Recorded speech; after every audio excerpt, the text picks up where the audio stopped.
সামান্য করে টাকার লেগা আমার আব্বারে পা থেকে জুতা ফিকা মারছে। হ্যাঁ করে ভালো করে চিনা আছে।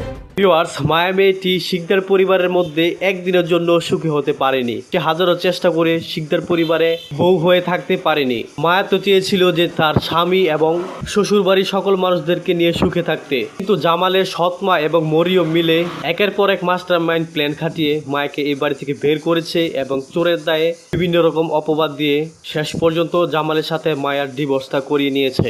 তো ভিউয়ার্স, মরিয়ম তো এই বাড়িতে এসেছে দুইটি উদ্দেশ্য নিয়ে। এক হচ্ছে তার হুপির কাছে জবাব রয়েছে তার, দ্বিতীয়ত জামালের সকল অর্থ সম্পদ টাকা পয়সা ছিনিয়ে নিবে। তো ভিউয়ার্স, জামাল তো হচ্ছে ন্যায়পরায়ণ ইসলাম প্রিয় একজন মানুষ, তাকে মূলত একের পর এক ইমোশনাল ব্ল্যাকমেইল করে মায়া থেকে দূরে রেখেছে।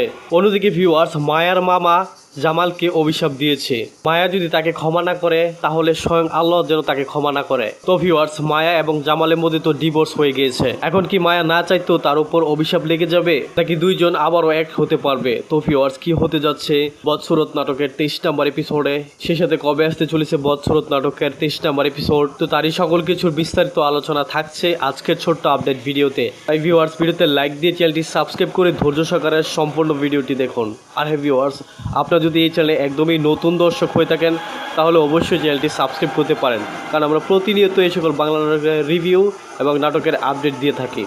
এছাড়া ভিউয়ার্স, আপনার নাটকটি ভালোবেসে কে কোথায় বা কোন দেশ থেকে দেখছেন তা কিন্তু অবশ্যই কমেন্ট বক্সে লিখে জানাতে ভুলবেন না।